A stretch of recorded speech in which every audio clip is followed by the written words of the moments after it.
Hello Year 10, we're going on with something slightly different today. We're going on with a section of work called Lines and Parabolas, and we're actually doing simultaneous equations with a line and a parabola.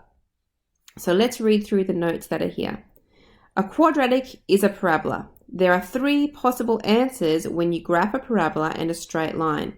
The answers could be, first of all, number one, the straight line passes through the parabola in two places. That is this first drawing down below here. We have our parabola, our straight line cuts through it, and there is two spots where those two graphs are going to intersect. The second scenario is that the straight line touches the parabola in only one place. That means that it's a tangent. So that's this second diagram here. We have our curve, our straight line is just touching in one point because it is a tangent to that parabola. And the final option is that we have a straight line and a parabola that do not touch at all, as you can see in this last diagram here. So no points of intersection. A few terms that you need to be familiar with. If a line cuts through the parabola twice, it is called a secant. So that is this first graph here again. And if a line touches the parabola only once, it is called a tangent. So just be familiar with those words, secant and tangent, and what they mean. Remember, number one, remember to write either the quadratic equation or the linear equation in terms of y. So you always want y by itself first. That way, when we do our simultaneous equations, you'll be able to use the substitution method to create a new quadratic that you can solve. Okay, when you're solving simultaneous equations that involve quadratics, you're always going to have to use the substitution method because you cannot eliminate when you have an x squared in one equation and not in the other. Now, number three. When solving the new quadratic, you will get either 0, 1, or 2 answers, as we discussed up above there.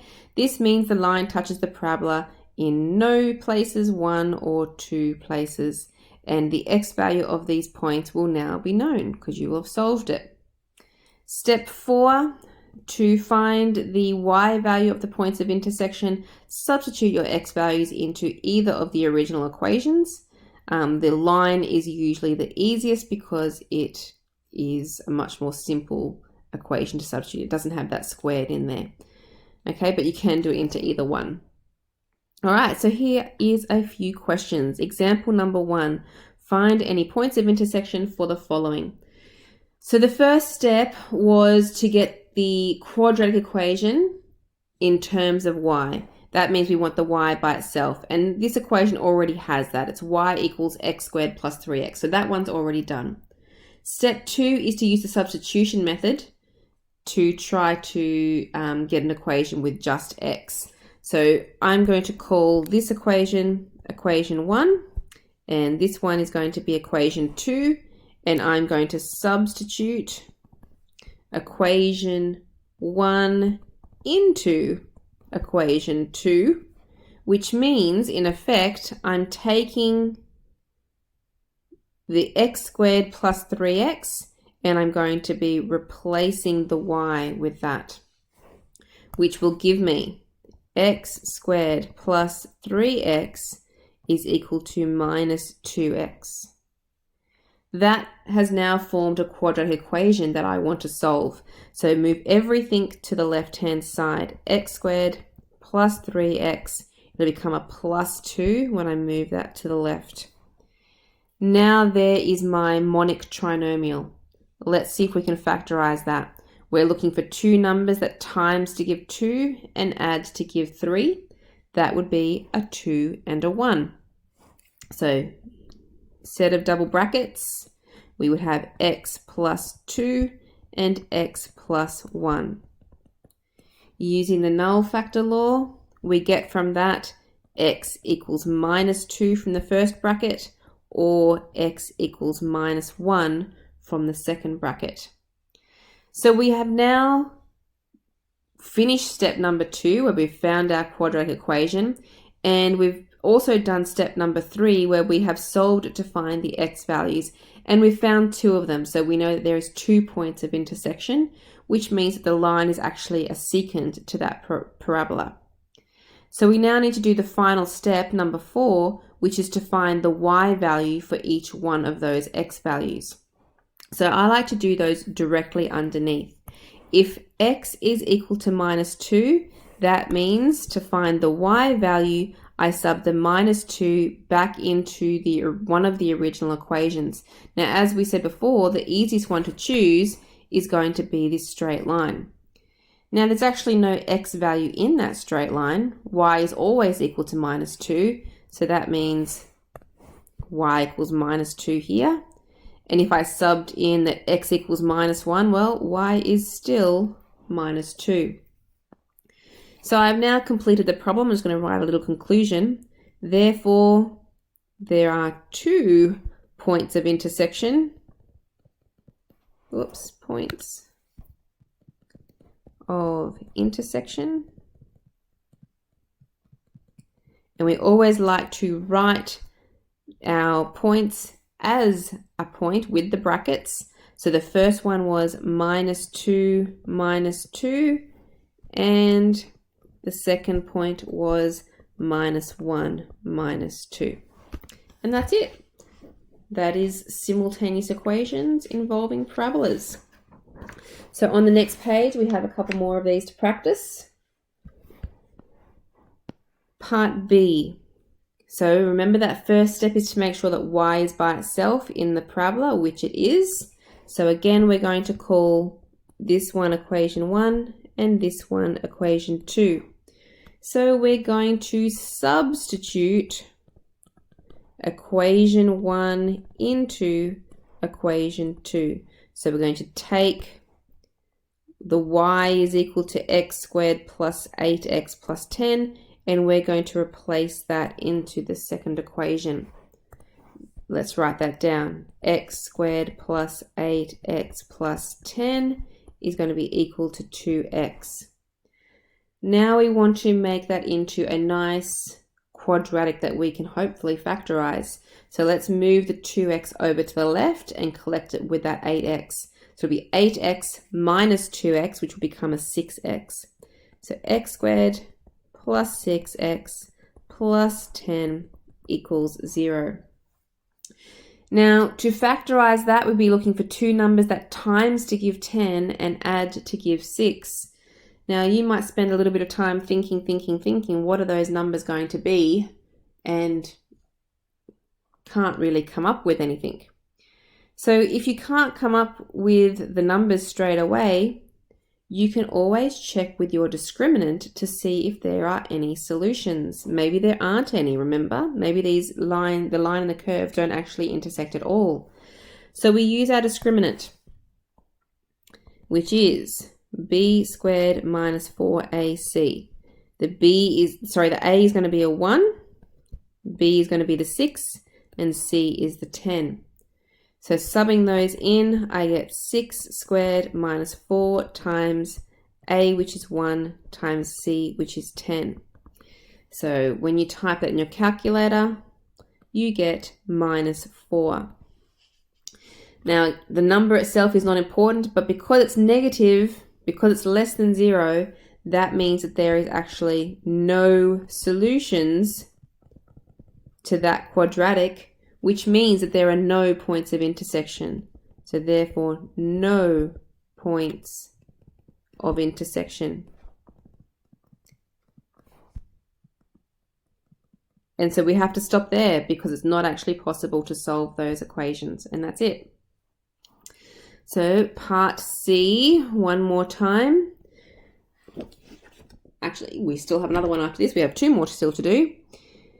We have y equals x squared minus 4x plus 12 and y equals 2x plus 3. The y is already by itself, so we are ready to do a substitution. This is equation 1, this is equation 2. Subbing equation 1 into equation 2 means that we're putting the x squared minus 4x plus 12 into the y there. So that's x squared minus 4x plus 12 equals the 2x plus 3. Move everything to the left-hand side. So I have x squared, but I want to subtract the 2x with that minus 4x. So minus 4, take away another 2, we minus 6x. 12, take away 3, would be a plus 9 equals 0. Okay, have a look and see if we can factorize that. Can we think of something that times is to give 9, adds to give minus 6? Yes, that one will factorize nicely. So that's minus 3 and minus 3. Okay, if you were unsure, you would check with your discriminant and it would tell you that there should be 2 solutions. So using the null factor, we know that we get x is equal to 3 from both of those brackets, which means that there is only one solution, one intercept. So that means that that line is actually a tangent to that curve. We need to find the actual point though, so I have to substitute that solution back into one of my original equations. I'm going to choose the straight line. So y is going to be equal to 2 times by x, but x is 3, plus 3. 2 times 3 is 6, plus another 3 means that y is equal to 9.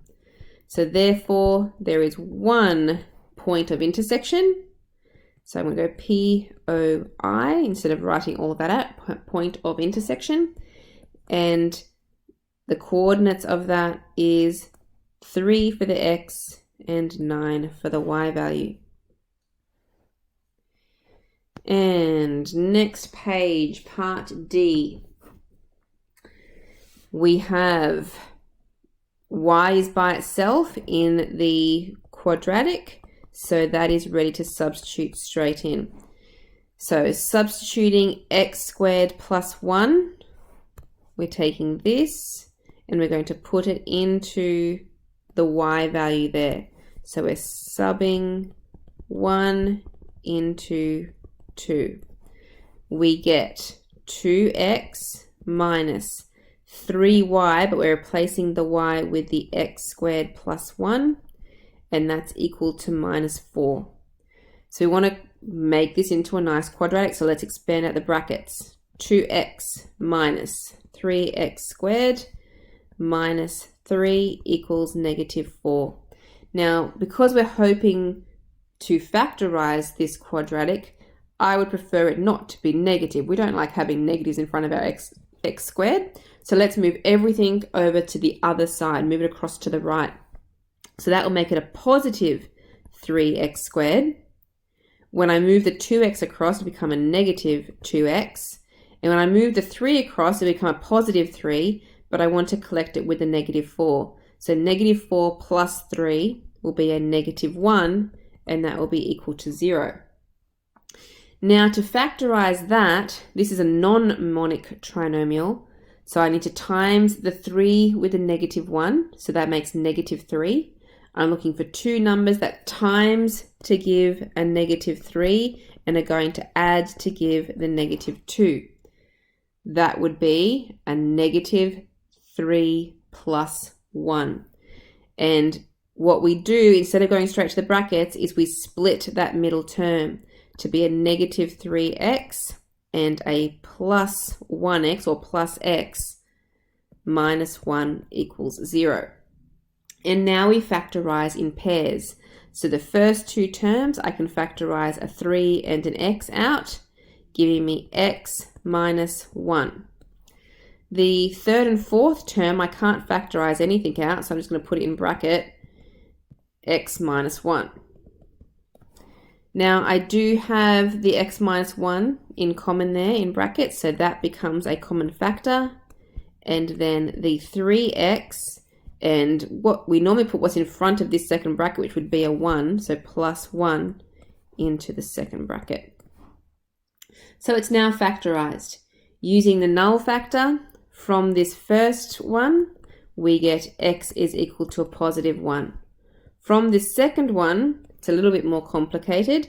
We get the 3x plus 1 equals 0. 3x is equal to negative 1, which means that x is equal to negative a third. Once we have found the x-intercepts, which there are 2 of, by the way, so there's going to be 2 points of intersection, we need to find the y values by substituting back into the original equation. So again, you can choose which one you want to substitute into. Because the y is by itself in the quadratic, maybe it might be easy to use the quadratic for this one. So when x is equal to 1, subbing into that quadratic, I would get 1 squared plus 1. 1 squared is 1, plus 1 is going to make 2. Then, when x is equal to a third, minus a third, subbing into the quadratic, we're going to get y is equal to negative a third squared plus 1. And you can use your calculator to do that, but that makes 1 and 1/9. So we write our little conclusion to finish off. Therefore, there are 2 points of intersection, and the coordinates of those are 1, 2 for the first one, and the second one was minus 1/3, and y was equal to 1 and 1/9. And that's it. And you can now do exercise 9G.